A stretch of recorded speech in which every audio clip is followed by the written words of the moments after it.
Okay.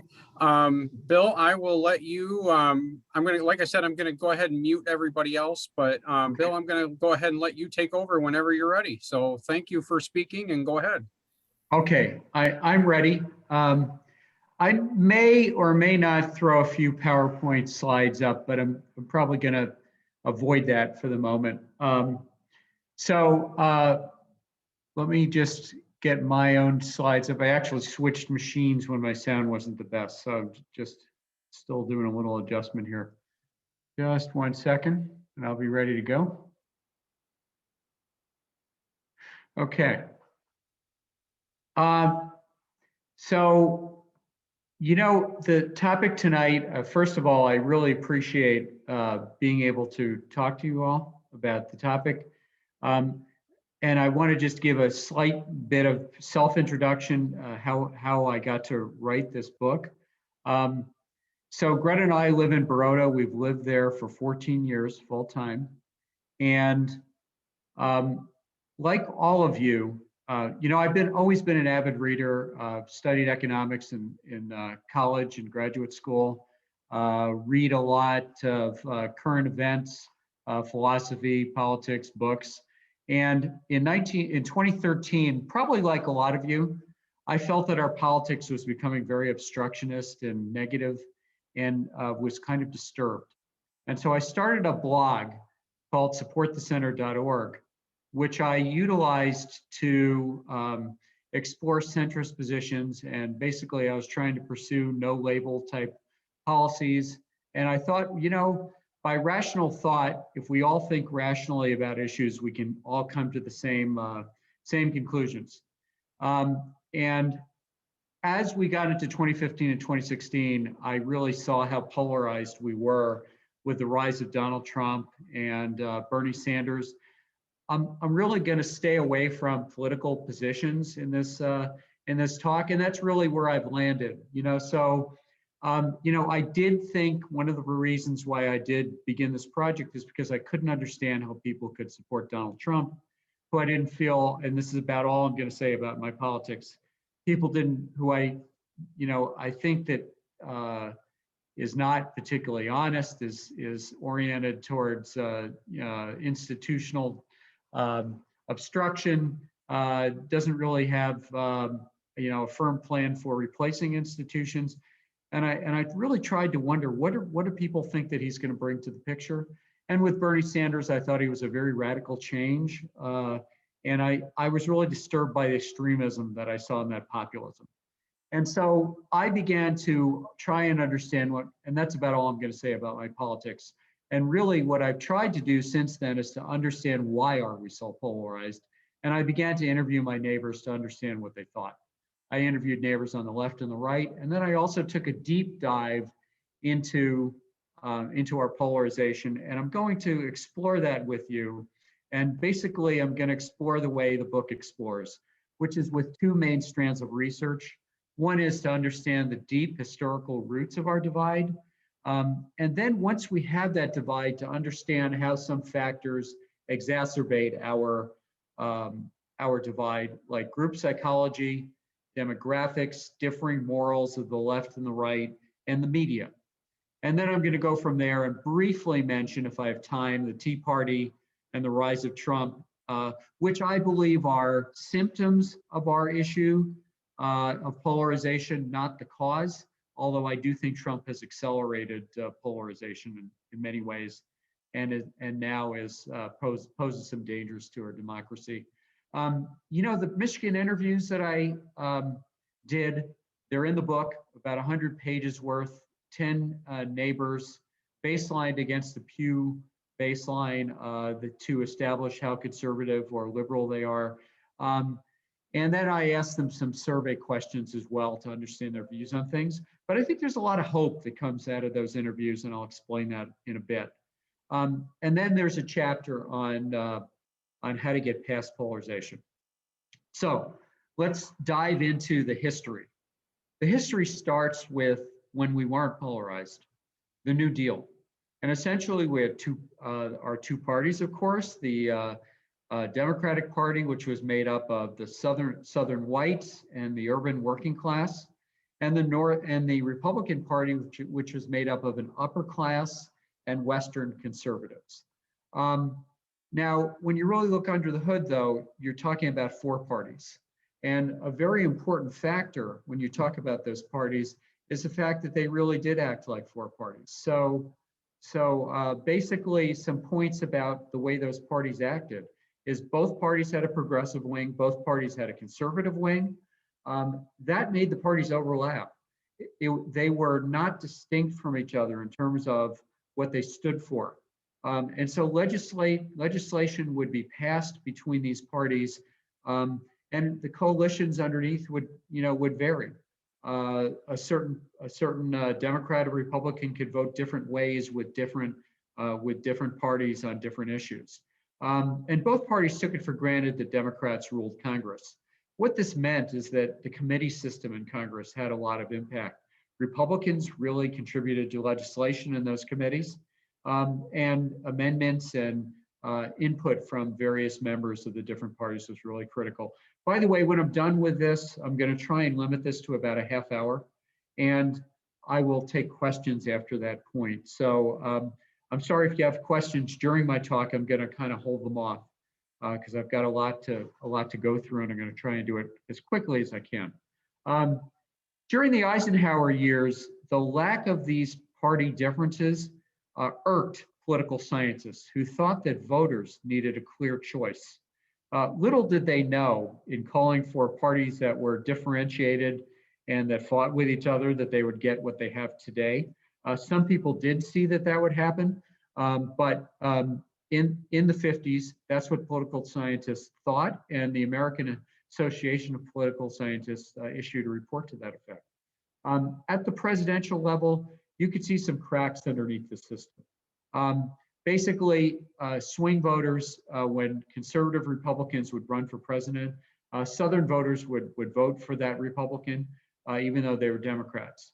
So that was kind of evidence that there was something going on under the hood, and that's what was occurring.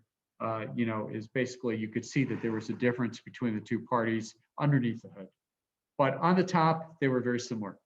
So what broke this apart? What broke this apart was the civil rights legislation of the 60s.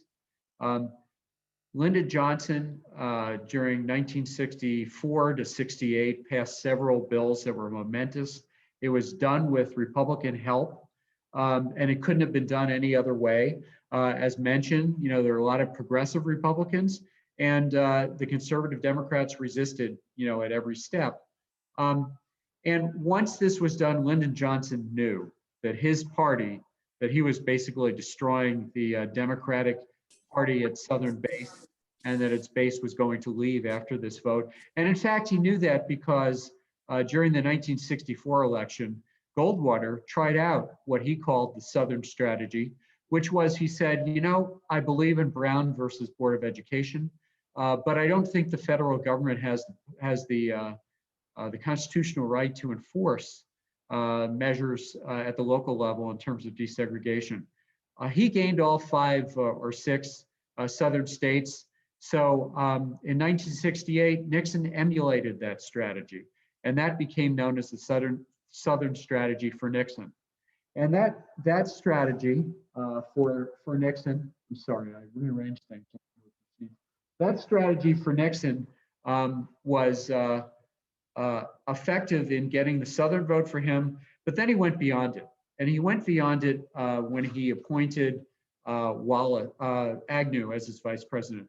Now, where did Agnew get some of this populism that he utilized?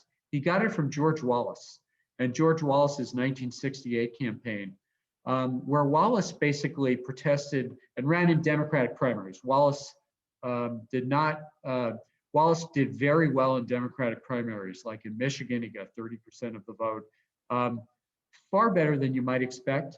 And here's what Wallace said of the elites in the government who were irking the white working class, who at this time were resisting federal fair housing laws, which they thought were ruining their neighborhoods, desegregation of their schools, where their kids were being sent to other neighborhoods, etc. Wallace said of the elites, by the elites he meant the Democratic elites in the government and the courts, He said, they look down at the bus driver, the truck driver, the beautician, the fireman, the policeman, the steel worker, the plumber, the communications worker, the oil worker, and the little businessman. He established that anti-elitism we certainly hear today. The reason of going over this language is because it will help us understand the roots of what we're talking about, this wedge issue, which is civil rights and race, which were established way back 50, 60 years ago. And they really resonate even today, and you will hear them. So how did Agnew adopt this? Agnew said, perhaps the place to start looking for a credibility gap is not in the offices of the government in Washington, but in the studios of the networks in New York. Now, who does that sound like? Agnew also said, a spirit of national masochism prevails, encouraged by an effete corp of impudent snobs who characterize themselves as intellectuals. One more. He said, this is the criminal left that belongs not in a dormitory, but a penitentiary. I get, notices from both parties, and I see this kind of demonization of the other side. This is what Agnew was doing. And one last thing that I think is great. He said, dividing the American people has been my main contribution to the national political scene since assuming the office of vice president. He was really happy that he was able to divide the electorate. Okay, so this kind of language, this kind of divisive language, cultural wedge, stretches way back. So how did the Democrats react to this? Did they react effectively? Did they, try and get back the working class that they were losing? Well, let's look at what they did in their 1972 Democratic platform. Here are some examples. They said, it's now time to rethink and reorder the institutions of the country so that everyone, women, blacks, by the way, I'm not trying to represent whether any of this is right or wrong. I'm just trying to give you, some history so you can get a perspective, but I do think it's interesting. So that everyone, blacks, women's, Spanish-speaking, Puerto Ricans, Indians, the young and the old, can participate in the democratic heritage to which we aspire. We must restructure the social, political, and economic relationships throughout the entire society in order to ensure the equitable distribution of wealth and power. Not equality of opportunity, but distribution of wealth and power. Again, I'm not saying this is wrong, but certainly going to alienate the working class if they were thinking of trying to get them back. Welfare rights organizations, another quote from this platform, must be recognized, welfare rights organizations must be recognized as representative of welfare recipients and be given access to regulations, policies, and decision-making processes. So he saw the welfare, this platform sees the welfare recipient as a client, and they should help make the rules of welfare policy. Again, not designed for widespread popularity. Recognition of the Constitution and human rights of prisoners. And it goes on to say that furloughs, humane treatment of prisoners, is a major factor in the Democratic platform. Again, I'm not making a statement about this, but I'm just saying, this is group identity politics. Again, did not do much to bring back that white working class, which was alienated in a time of the 70s when economics were very much considered zero-sum game. We were in stagflation, and government was represented by people like Wallace and Agnew as giving an advantage through programs like affirmative action and the war on poverty, being positioned as as a redistributive agent. And this is what Reagan took advantage of. Reagan brought together the business strand of anti-government, anti-regulationism, and this social strand of the white worker who were alienated from government, alienated from these policies. And basically, what Reagan said is, the so-called social issues, law and order, abortion, busing, so quota systems, are usually associated with the blue-collar ethnic and religious groups who are traditionally democratic. The economic issues, inflation, deficit spending, and big government are usually associated with Republican Party members and independents. And what Reagan did was he said, let's combine these now. And he did that. And that's what he was able to do in his 1980 election was combine the anti-government message with the economic message, and he was able to directly attack the New Deal and New Deal benefits, and establish that anti-tax ethos that is still popular with Republicans today.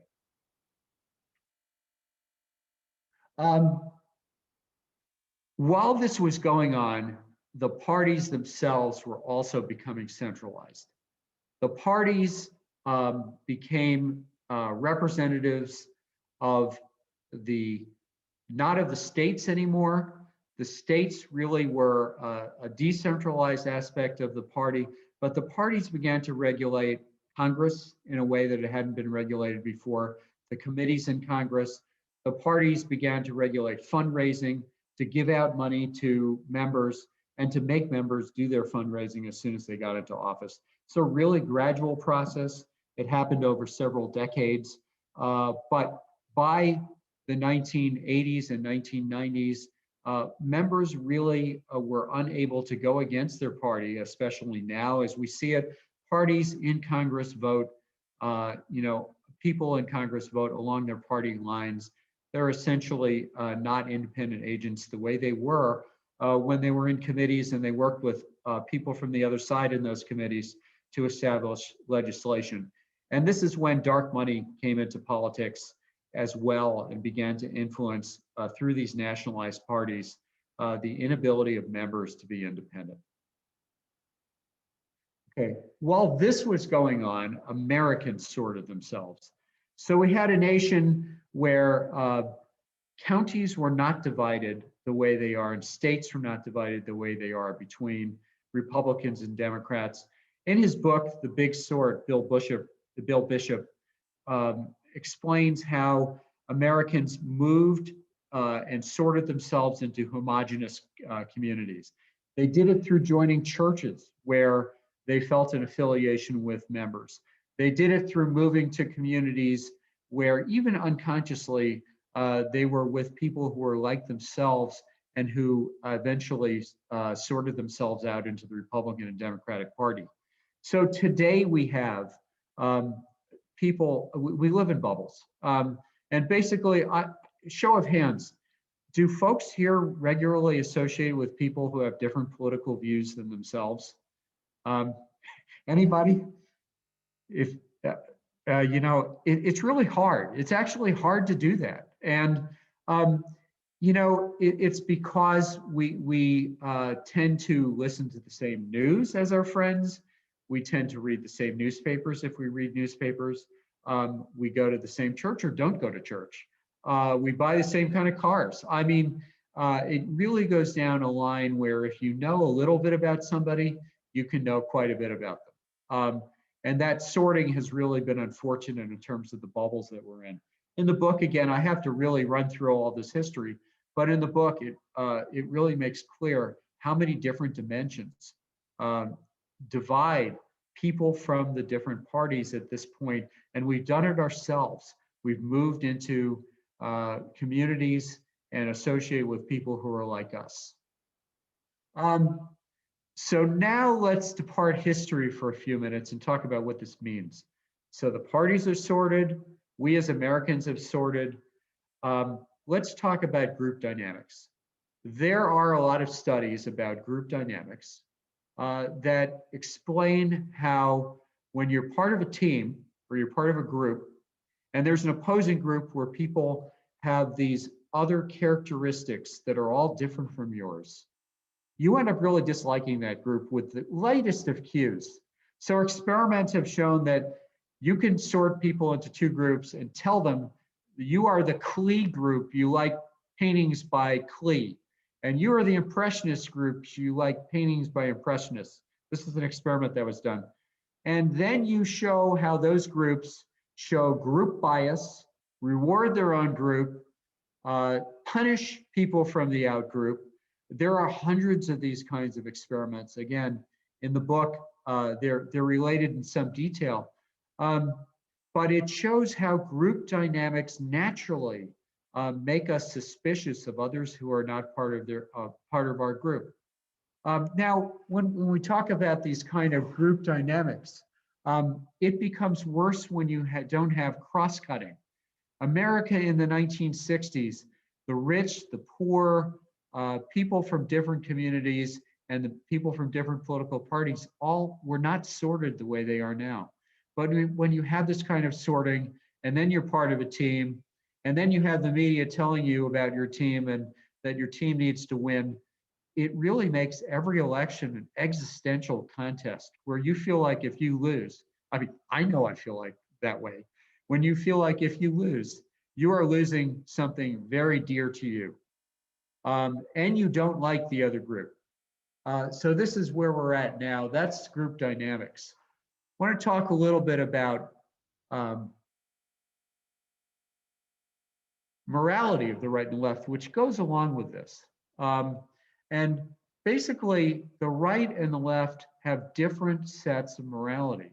And it kind of goes along with who they are. The fact that people on the right are more traditional in general. Many of the people on the right, I talked about the fact that Americans have migrated. 50% of Americans live in the same town they were born in. I'm curious, how many of you live in the same area or town you were born in? Anybody? Raise your hand. Okay, great. You know, and that creates a big difference. That indicates a big difference between people. One writer talks about somewheres versus anywheres. I think that's a great term. You know, we are, most of us, anywheres. We could live in any state in the union. We choose where we live. We also think of ourselves a lot of the times as global citizens. We think about our country as one country out of many. And people on the right think about patriotism far more often. So this is what I'm calling, or what writers have called, thick morality on the right, which is based on authority, love for country, religion. These are pieces of morality. And what does morality mean, and how do we arrive at moral judgments? And let's talk about morality on the left. Morality on the left, studies have shown, is about helping the poor. It's about the ethics of protecting the downtrodden, but it's not so much about patriotism and country. It can be, but it is, you know, it tends to be, because it is more cosmopolitan and global, it tends to emphasize world citizenship in some cases. But that thick morality has some advantages in elections. I mean, you can imagine if you're able to appeal the morality, the flag, et cetera, you've got some advantages. Most of the world, traditional world, thinks in thick morality. We are wired. And how do we know we're wired in terms of morality? Because we reach moral judgments without thinking. It's not based on morality. You're given a test, you're in experiments that shows that we reach our moral judgments instantaneously about what's right and wrong. And then, this is the disappointing part, we use our reason to justify our moral judgments. And so our reason is used to justify our morality. You know, some other writers who are reflected in the chapter on morality in the book explain, you know, for large countries, you really do need reason. You don't just need the heart, which is thick morality, you need the head as well. Because if we're going to rationally organize large societies, we have to get beyond the group dynamics, and we have to get to a more cosmopolitan, large country morality. So it's not enough, as writers like, in my view, writers like Jonathan Haidt say, and leave it there, you know, at thick morality. You need also reasons as well. You need rationality, and you need all sorts of morality. We just need to be aware that people think differently about morality. And that morality is used politically. So it becomes part of this identity politics. Let's talk about identity for a minute. Identity politics. There's a writer, Fukuyama, who's a really terrific writer, and he wrote this book on identity. And you know, in our modern identity politics, Amy Chu has done the same thing and talked about how tribal we are in our identities. But there's a real difference in identity on the left and the right. On the left, left-leaning people often tend to think about creating your own identity, creating your own life. Fukuyama traces this through Rousseau and other philosophers who talked about the inner being, and you need to reach your inner being and become authentic. How many times have we heard about being authentic? People on the right tend to think about thick morality, and they think about getting their identity from the groups they belong to. And in fact, when you think about morality, it really does come from the groups you belong to in any case. So there's some validity to thinking that morality and our identity really is group-based, even if we flatter ourselves and think that we've created ourselves. But in any case, that is a difference between morality of the left and the right. And that's where morality of the right has merged into nationalism. This idea that we need to follow our nation in order to get our identity, and Trump has taken advantage of that. Okay, and two more notes. The media. I think we're all aware of how the media divides us. The media lies. The media makes things up. The media is biased. Media on both the left and the right are biased. On the left, it tends to be more mainstream, and there is a lot more, because of the way media on the left grew up as mainstream, facts are considered, and pursuit of fact checking is more important on the left. I don't think you're going to find that media on the left makes up facts whole cloth. I think you will find that media on the right does make up facts whole cloth. I hate to get political there, but there's a difference in how they grew up. And media on the right was designed to counter media on the left. But I think another interesting question is, why does the media make up or cater to these different groups? Why can't centrist media survive? And the reason is, we watch the media we watch because it matches our identity. And so media, who does media compete against? Media competes against people who golf, people who sleep, people who don't watch media at all. In order to get eyeballs, you need to excite people. To excite people, you need to sensationalize things a little bit. You need to say breaking news every 5 minutes, even though you've heard it like 100 times the same day. Basically, that's what media does. Media tries to hook you. And actually, studies have been done with Facebook and Google. What they do when you go to YouTube is, if they discern that you're on the left or the right, they give you more extreme media with the next round of your search. And so you are basically hooked into more extreme views as you go on and continue to search on media. So it's about eyeballs. That's essentially why media is the way it is. So what that suggests is that to get media to be fair, to get to centrist media, you actually have to create it in some way. It may need to be subsidized. Okay, demographics. Demographics are really significant at this point because they have brought immigration to the fore. We've seen this in Europe. This is a worldwide phenomenon where Europeans and Americans have now become concerned with what I'll call white identity, which is the identity of the nation again, of what that nation is. In our country, it has been white identity. But because whites were supreme, were not just the plurality, which they're, by 2045, whites will not be the majority, they'll be the plurality, the largest group. But with that comes a loss of significance. When you have complete significance, you control the narrative. You don't have to think about it as much, it's almost invisible. When you don't have that significance, you have to control the narrative. And that's why it's become a more salient issue, especially if you live in a community where there are more immigrants. But white identity and cutting off immigration, especially for groups where there is some antipathy, some dislike to start out with, or maybe not dislike, but some wariness, for example, with Muslims and terrorists, et cetera. It's a lot easier to make that issue salient where there's that kind of resistance. When Trump came down the elevator and he said, Mexicans are rapists, etc. There's some good ones, but there's a lot of bad ones. Basically, he attracted a lot of people with that audience. There are a lot of Americans who really are fearful, and it's not so much maybe fearful of immigrants, but fearful of losing our culture. Um, so demographics have become more salient. So let's go on to a little bit of recent history. So where did this leave us, say, with the Tea Party and with Trump? So just a few quick words on the Tea Party.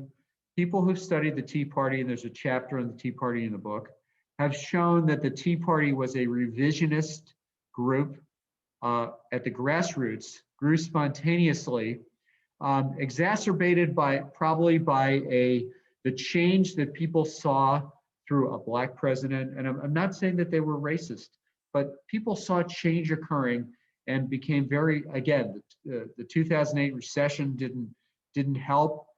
As we were gradually coming back, there was a lot that was going on in the world that was upsetting people who wanted to go back in time and go back to when the social story and social dominance was pretty clear and set. And so there was a revisionism, in the Tea Party. But then at the top levels, at the national levels, the Koch brothers and others took over the actual mouthpiece at the top level and made it about small government, about fiscal responsibility, et cetera.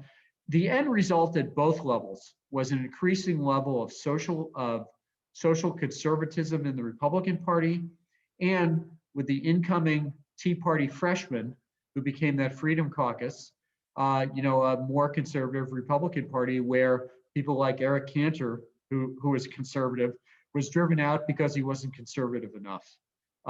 And so the Republican Party through the Tea Party became a lot more conservative.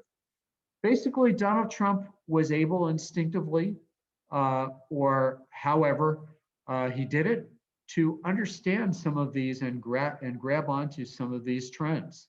And so basically, the people of the Tea Party at the grass level roots were not anti-government, anti-big government. They actually supported Social Security, Medicare.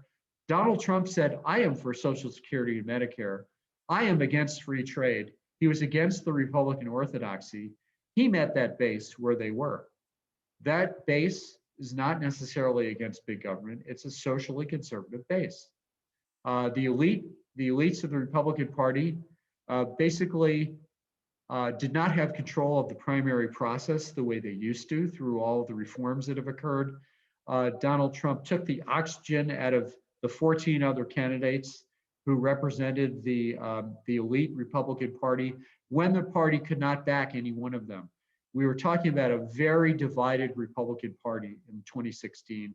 And basically that party could not choose a particular candidate. By the time they decided to do it, it was too late. Donald Trump had the lead in the primaries, and then they basically had to acquiesce because Donald Trump said, I will run as a third party if you don't play ball with me and let me keep going into the nomination process. They did not have a choice. They basically acquiesced. And then basically we are a very divided country. It was a close election between Republicans and Democrats, no matter who ran. Hillary Clinton did not come in with a lot of trust on the part of the public. Again, I'm not making a judgment, but she came in with unfavorables that were as high or higher than Trump. He basically was able to, she still had a lead because, basically the Democrats had a lead. But as Republicans came back on board, as they would, as orthodoxy would say they would, because we're a divided country and you vote your party, and we are very partisan between those parties, where their identity, very closely identified with party. It was a close election to start out with. Just a few swing votes in a few key states did the job. It surprised everybody. It surprised Donald Trump from all indication, and Donald Trump became president. A bigger question is, why do people like him? And I think it's because in many respects, and there are books written about this, There's a book called Trump and Us, which is quoted in the book. Basically, he has gone against elitism, like Wallace. He uses some of the wedge politics, like Wallace, like Nixon, like Reagan, and other Republicans have. He's very transactional. He met voters where they were in terms of big government. He was not against big government. And basically, they liked the fact that he was a plebe. I mean, Donald Trump, despite being rich, despite how he might have gotten rich, came off as a plebe, came off as somebody who people could relate to. He would constantly show his vulnerability, and he basically has a devoted following, as we've seen. Very dangerous, but he's got a very devoted following. His weaknesses, which have cost him points and probably cost him the election in this recent election. He doesn't have much empathy. And when you're facing a crisis like COVID, and you want to be the leader of all the people, and you end up dividing the people instead, he didn't win any points. He didn't approach COVID as a way of uniting everybody. Whether he did a good or a bad job on COVID, and I have my opinion, but he certainly didn't unite us against a common enemy. And he's always fighting, very unpresidential. That has turned a lot of people off, a lot of women off in particular. His negatives among women are very high, and he lost that election. On to just some positive things in terms of the interviews with people. So I interviewed 10 people on the left, on the right, conservatives. So here are some things that came out of those interviews. Conservatives are not fiscal conservatives. That's what the literature says. And that's what my interviewees said. I had them vote on reduce the size of government. They didn't want to reduce the size of government. Most of them said increase the size of government. It's actually kind of interesting. Most of them were not against immigration. Basically, they want to protect Social Security. They're very wary of big government. Now, that said, they're very suspicious of government. Several of them said all politicians are crooks. That's the response they would give when I would ask them why would you support a liar like someone who lies like Donald Trump. By the way, I played the devil's advocate with both sides, whoever I interviewed. But I would say on regard to Trump, why would you support a liar like Trump? And they would say they all lie, and that really was their response. They had a lot of resentment. The conservatives I'm talking about, they really had a lot of resentment.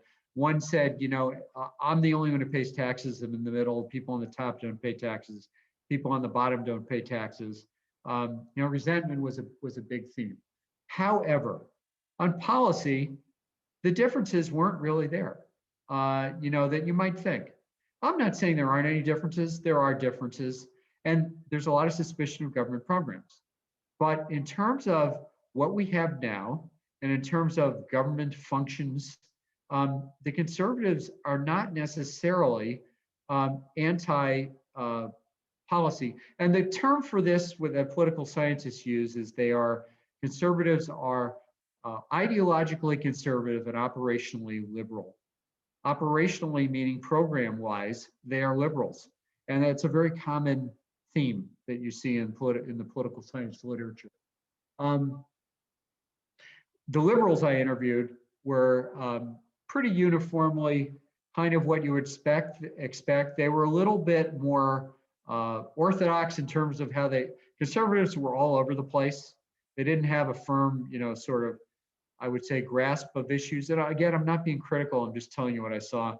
The liberals were a little bit more buttoned up in terms of, how they would talk about issues. They were a little more programmatic and a little more similar. So, it's just an observation. It may be that there's a little more reading of different sources from the part of the liberals. The liberals, the conservatives that I interviewed, all were in manual labor type, manual and construction type jobs. And the liberals were a little bit more, in the white collar, areas, or, one was a musician, et cetera. So those differences sort of came through. So one more slide about how do we recover from all of this? I would joke with people when I started writing the book and before I had the opportunity to work with an organization called Fix Us, where I would go to their weekly meetings and I would see the hundreds of organizations that are devoted to reform. I would say, this is going to be one sentence long, how we get out of it, and it's going to say we can't. I still have a little bit of that, but there are reforms. And from what I've seen, given that on policy, people don't necessarily agree, it's really on culture and the culture wars that people are so deeply entrenched. So my thought is, let's do some reforms that can tell the story of our country a little bit differently and get people across the divide to talk. That's groups like Braver Angels. There's dozens of these groups that have kitchen table conversations, actually another group, that try and get people across the divide to talk. My interviewing people is a little bit of that, I'd like to think. I'm not sure I changed any minds, but I think it was good that we talked. And I would encourage every one of us to talk to people we're not comfortable talking with. The other kinds of reforms are about our party system and our institutions. And that's where a lot of the issues are baked into our system. And why is that so? They're baked into our system because the two parties are a duopoly and they control the narrative. They control the primaries. We don't have open primaries. So the kinds of things that I'm suggesting are, and I'm not going to go into them in detail here. I'm just going to say some high level terms. Ranked choice voting, which tends to lower the temperature when because you've got to appeal across the aisle when you can be someone's second choice. Open primaries where people from both parties are in the same primary, et cetera.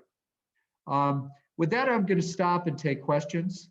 And I would encourage you, if you want to buy the book, I'm going to, maybe you can do it, Brian, if you can put this in the chat, where you can buy the book, which is supportthecenter.org. I can do it right now, actually. So I'm going to put it in here. Oh, it's right there. Someone did it. Thank you, whoever did that. Thank you, Brian. I'll take questions. Thank you. All right, thanks so much for the presentation. We do have time for questions. I'll go ahead and ask everybody to unmute. And if you have a question, you're certainly welcome to ask it at this time.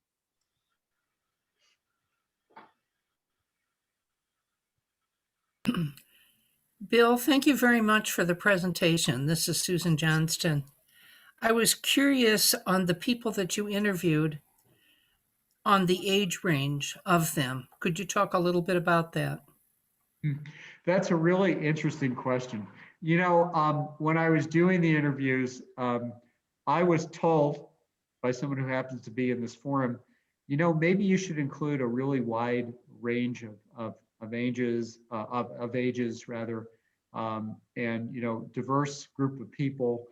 They're not so diverse. They tend to be older people. They tend to be older. There is one young person. He is the one true independent of the group. The one thing that I think was really interesting about his interview, he was a guy I knew in Grand Rapids, is that he didn't vote. And that actually is a pretty interesting pattern. You do find that a lot of people who don't vote are really disaffected by politics, don't like either party, and won't vote for either party. So age range, he was the youngest, he was in his 30s. I see a question. Do you think a third party will come up? Well, that's a really great point, and that's part of the point of reforms, is to allow that kind of competition. We're in a first past the post majoritarian system where you either win or you lose. What that means is if you're at a third party and you vote for a third party, especially in this 50-50 voting atmosphere, people feel like they're throwing away their vote. and they probably are. You may be expressing a preference, but you're not necessarily going to be happy with who you get in the end, especially if they lean left or right, and you lean that same way, and you end up getting someone from the opposite party because you split the vote. That's why things like ranked choice voting, open primaries can be used, and expand the House of Representatives. This is a big thing, and make each district proportional, where you have multi-member districts. When I mention these reforms, you may think these are crazy, but no, we actually had multi-member districts in our country. We've had them. We have expanded the House of Representatives from the beginning of the Republic until 1920. We would expand the House of Representatives. Now every House member represents 700,000 people. It used to be 100,000. And we would expand the number so that we were more representative. And what we should do now is have multi-member districts. Imagine if in a given district you had both a Democrat and Republican. If in urban areas you had a Democrat and Republican, in rural areas you had a Democrat and Republican. What a difference that would make in terms of how people would talk about politics and how people would be represented. So these are the kinds of, so you mentioned a third party. We should have third parties. We should have 3 parties, 4 parties. There are optimal ways of getting the number of parties that we should have. And people talk about, and this is what my next book is, it's about reform, looking deeper at how do we structure our reforms so we get what we want. In the 1920s, the reforms, the last era of big reform, people wanted primaries with voting by voters instead of state houses for candidates. So they wanted primaries. They ended up being closed primaries where voters would vote for Republicans, they'd vote for Democrats, but only the most extreme voters end up voting in these primaries that are for one party or another. You can vote for one party or another, not both parties and the best candidate, which is what an open primary does. We need more than 2 parties. They are a duopoly. They're destructive.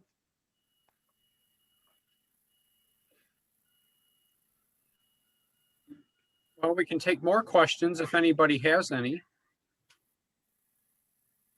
I have one. How do we compare this divide that you've studied and explained to us? How do we compare to our neighbors across the pond?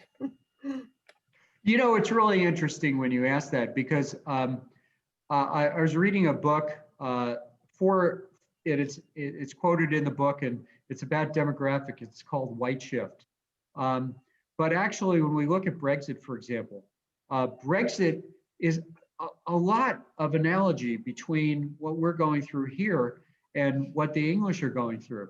So the English Tories, Conservative Party, is made up of rural voters who are very concerned with English identity and with the immigration that has gone on in England, and with the EU kind of bossing them around, and the Remainers, who are very concerned with cosmopolitanism, preserving the EU so that they can make their money through London institutions that serve the EU. And actually, England is now starting to finally take the hit that comes from Brexit. Economists thought there'd be a hit. There probably will be a hit, but we'll see. So far, COVID has really disguised a lot of what's going on. It's hard to tell. But it's very analogous. And there's another study of working class English people by a guy named Guest, G-E-S-T, who is also, in his book, he covers both British and American working class people. Very similar trends in terms of how they vote, how they're alienated from the elites.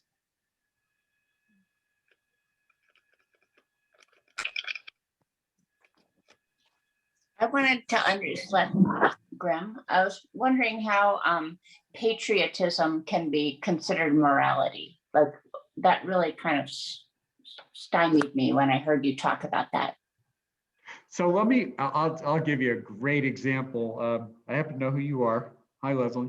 Hi. I'll give you a great example from a neighbor. She would post these Facebook posts of people kneeling like at football games, kneeling in front of the flag versus people who were, had their hand over their heart at the flag. And she would say, who's the brave one? Who's the good one? Et cetera. And she would ostracize through her post the people who were kneeling. Okay. It is that sense of good and bad that we're talking about, that I'm talking about in terms of morality. So people have talked about the story of the country. Jill Lepore, for example, is a historian from Harvard, and she's written a history of the United States that's more inclusive. It's telling the story. So the way of maybe overcoming this is more of a creedal type, as this is a term that people use, type patriotism, which is based on bringing together, it's not just diversity for the sake of diversity, but it is telling the story of the nation and glorifying the nation in terms of all of its constituents, so that it's not exclusive. So, there's different ways of framing the country, and that's how people often, and the story of the country, and that's how people talk about bringing patriotism back in the fold, so liberals can refer to it as well as conservatives. But it seems to me a construct of people that are making Facebook posts and stuff. It's not really morality to be patriotic, and they construe it that way, but it doesn't seem black and white to me. I understand. And so you are like me. So I'll confess, you're like me, although I've been influenced by all the things I've read. You are weird.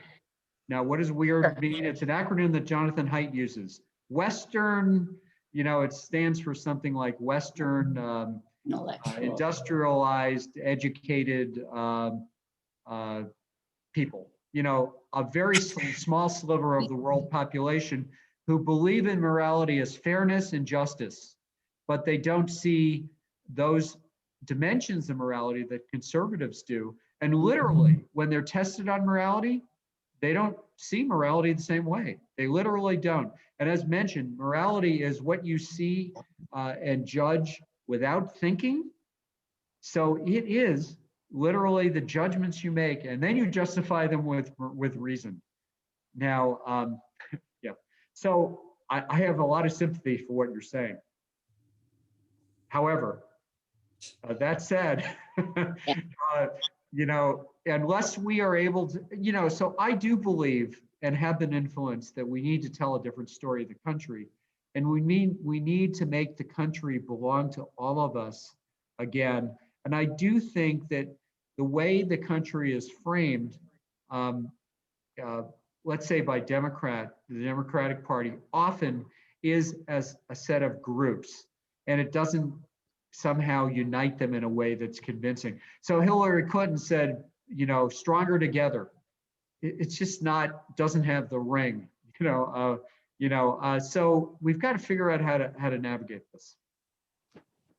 I have a question, but you do have one in the chat. Do you see it? Oh, from Pam? Oh yeah, what do you think is going to happen to the Republican Party? Thank you for typing that. So, the way it looks right now, the Republican Party has really, gone Trump's way. I think that because it's very hard to have third parties, this is why it really makes reform even more important. I think that folks like Liz Cheney, unfortunately, really are being shut out of that party. I think unless that party loses a few elections in a row, they are not going to change. If they are able to use voter suppression and the kind of narrative that they've created, as well as dislike of the other side. Again, let's remember, this is culture wars. That party, unfortunately, right now seems to be, not. It seems to be the way of Trump, but it may be a losing proposition for them, but it's very hard to tell. I know where we are in the rural area.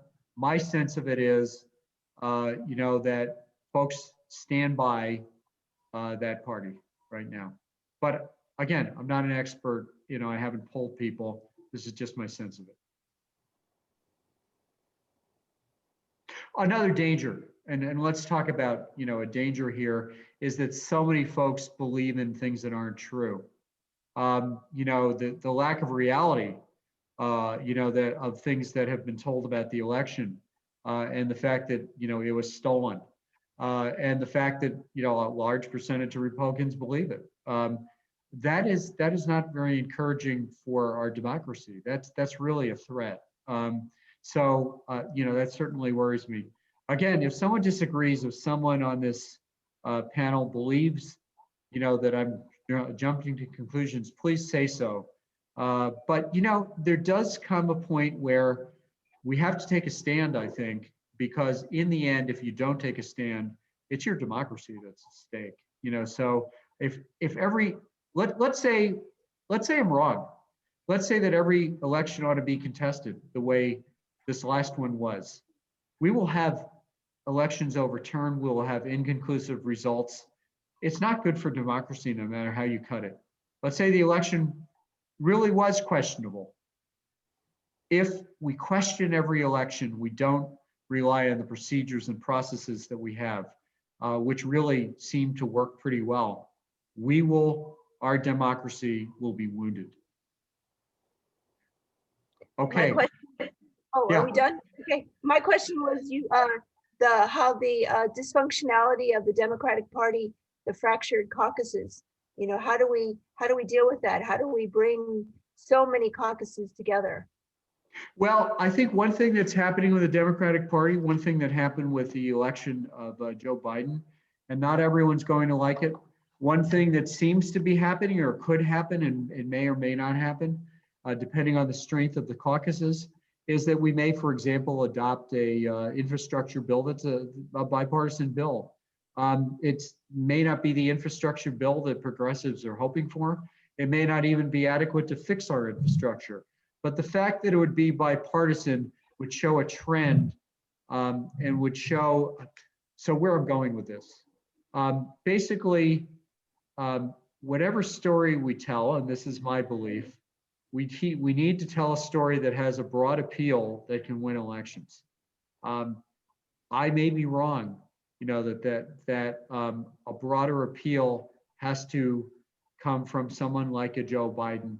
But I think there is an open question about who can win elections, because if elections aren't won, then that Republican Party, which basically is at this point is looking to rig the game somewhat, is going to win, the next set of elections.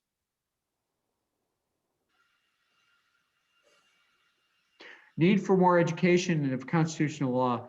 Absolutely. There's a quoted in the book in the chapter on reform, the American Academy of Arts has put out a tremendous set of recommendations, and one of them is for civic education. Civic education is something that is really important.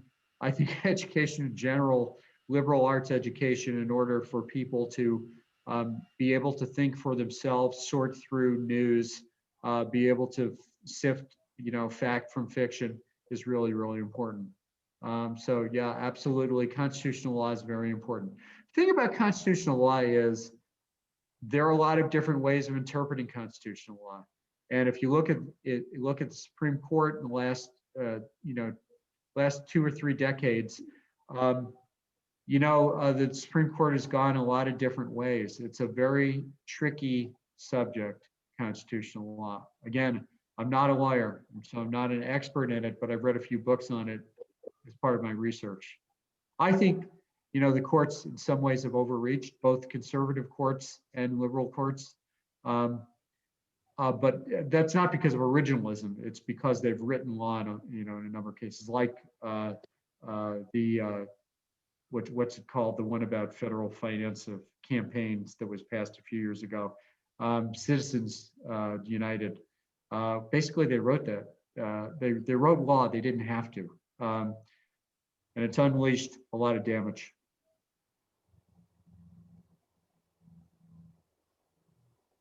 Well, that's a nice comment.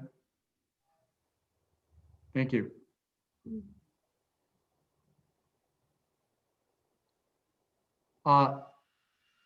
Thank you, everybody. If there aren't more questions, You know, So anyone, everyone knows if you want the book, where to go, right? Bill, say it again.